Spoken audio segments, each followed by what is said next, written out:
Bonjour, c'est Cyberblock et je suis ravi de te retrouver pour cet épisode de podcast. Dans ce podcast, on va parler un peu plus à fond des formes pensées et des émotions pensées. Si tu ne connais pas ce terme, je t'invite à écouter mon podcast d'il y a 2 semaines, mon dernier numéro de podcast, afin que tu puisses tout savoir sur les formes pensées et les émotions pensées. Dans ce podcast, on va voir comment on peut travailler avec nos formes pensées et comment on peut éviter d'en devenir esclave. En effet, puisque à l'origine, c'est nous qui créons les formes pensées, mais si on leur donne trop d'énergie, on leur fournit trop de force, surtout avec des émotions, beaucoup de pensées et beaucoup d'émotions, au bout d'un moment, elles deviennent capables de provoquer chez nous ce qu'il faut pour qu'on les nourrisse. Ça veut dire que si j'ai une grande forme pensée, par exemple, liée à une peur, elle va pouvoir s'arranger de me mettre en face de ce qui me fait peur, soit simplement en pensée. D'un seul coup, je vais penser à quelque chose qui m'inquiète, je ne saurais même pas pourquoi. D'un seul coup, ça va venir. Je me dis, tiens, mais pourquoi je pense à ça? Ce sera une forme pensée qui va s'arranger, qu'on ressente ce qu'on doit ressentir pour la nourrir. Mais elle peut aussi créer des choses dans la matière. Plus elle va devenir puissante, plus elle sera capable de matérialiser ce pourquoi elle est programmée. C'est un peu comme un programme qui va mettre en avant tout ce qu'il faut pour qu'on le nourrisse. On peut parler aussi de parasite, mais parasite, ça fait quelque chose entièrement négatif. Or, une forme pensée, une émotion pensée ne sont pas forcément négatives. Elles sont là, c'est tout. Ça dépend forcément de ce qu'on a créé et de ce qu'on nourrit. Tu l'auras compris, la première chose et la chose la plus importante avec les formes pensées, c'est quelle forme pensée et quelle forme émotion on va créer. Donc, qu'est-ce qu'on veut avoir dans notre vie et qu'est-ce qu'on va créer dans notre espace astral et notre espace éthérique qui va nous permettre de matérialiser ce qu'on veut.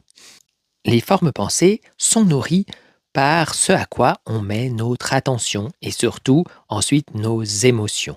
Donc imaginons que ce que je veux, c'est gagner de l'argent, mais en même temps, je me concentre en permanence sur le manque avec le stress de manquer.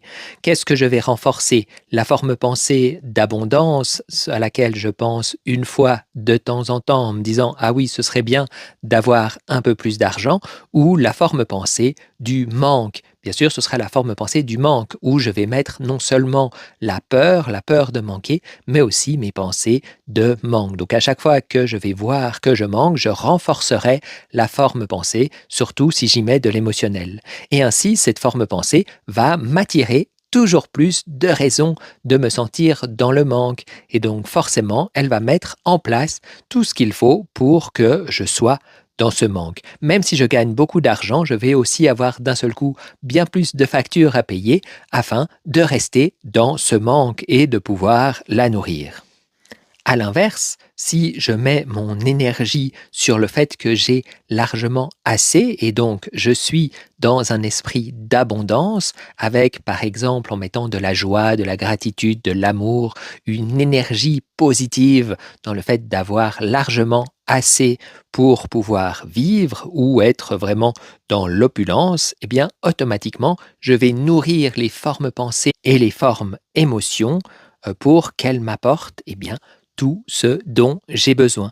Donc, tu auras compris, ça dépend beaucoup déjà où je mets mon énergie, où tu mets ton énergie.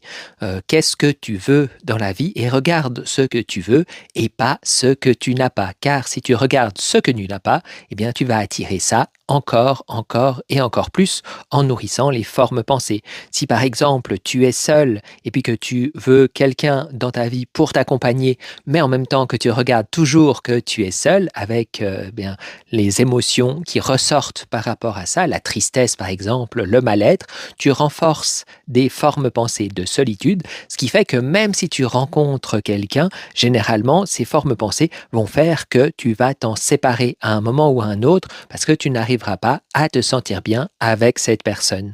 Alors que si tu te concentres sur le fait du plaisir, du bonheur, du bien-être, d'avoir déjà, des gens dans ta vie, parce que tu peux avoir des amis, tu peux avoir des proches, ou même, on verra après, dans une forme de projection d'être en couple avec quelqu'un, tu vas créer des formes pensées positives. Car oui, en effet, les formes pensées ne sont pas dépendantes du temps ou de ce qu'on vit maintenant. Et ainsi, si j'ai envie de vivre avec quelqu'un alors que je suis seul, plutôt que de me concentrer sur ma solitude, si je me concentre sur le fait d'être avec quelqu'un, même si, bien sûr, mon cerveau va tout de suite dire « mais non, tu n'es là avec personne », mais l'idée, c'est vraiment de faire comme si j'étais avec quelqu'un. Je vais nourrir ça parce que c'est là où on dit souvent qu'il faut la foi, parce que plus j'aurai la foi, plus je vais pouvoir nourrir les formes pensées du fait que ça va réussir. Donc, si je veux être dans l'abondance, je suis déjà dans l'abondance et je nourris cette abondance que j'ai. Je nourris le fait d'être en couple, par exemple. Je nourris le fait d'avoir des amis. Je nourris le fait d'être en santé. Donc, l'idée, c'est vraiment de créer et de nourrir les formes pensées qui nous intéressent, qui vont servir ce que nous voulons faire. Si je veux créer quelque chose de nouveau, je vais créer la forme pensée, je vais créer la forme émotion qui vont me permettre d'aller de l'avant. Si bien sûr, par contre, je suis toujours à me dire je ne vais pas y arriver, je ne vais pas y arriver, je ne vais pas y arriver, devine ce qui va se passer. Tu n'y arriveras pas. Et ainsi, il est important de savoir quelles sont les formes pensées et les formes émotions que tu nourris. Ensuite, lorsque on a déjà une forme pensée qui ne nous convient pas, qui est dans notre espace astral et puis une forme émotion dans notre espace éthérique, ça va avoir tendance à nous pousser vers le bas. Et donc, il n'est pas facile de rester concentré. Par exemple, si j'ai une forme pensée très forte liée à la solitude, même si j'essaie de me concentrer sur le fait d'être justement en couple, d'être déjà à deux, cette forme pensée va toujours me ramener au fait que je sois seul. Et je vais toujours retomber et commencer à la nourrir. Donc, comment est-ce que je vais pouvoir sortir de là? Nous verrons dans le prochain podcast des exercices plus particuliers, mais la première chose, ce sont les exercices de nettoyage du corps et de l'espace éthérique dont je t'avais parlé. Ça ne va pas travailler sur les formes pensées de l'espace astral, mais par contre, ça va travailler sur les formes émotions. Ça va permettre de nettoyer toute cette charge émotionnelle. Et quand la charge émotionnelle est moins là, les formes pensées ont beaucoup moins de puissance sur nous.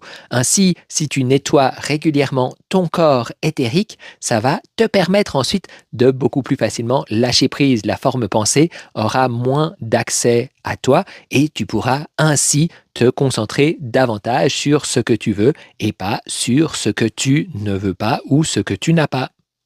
Si tu as des questions, n'hésite pas à les laisser en commentaire. Et puis, nous, on se retrouve dans le prochain épisode de ce podcast pour voir des techniques plus précises pour travailler sur les formes pensées. Mais d'ici là, vraiment, nettoie ton corps éthérique et tu vas voir comme ça va tout alléger nettement plus et tu pourras comme ça facilement aller de l'avant. Je te souhaite des bonnes expérimentations avec tes formes pensées et un bon nettoyage. À bientôt.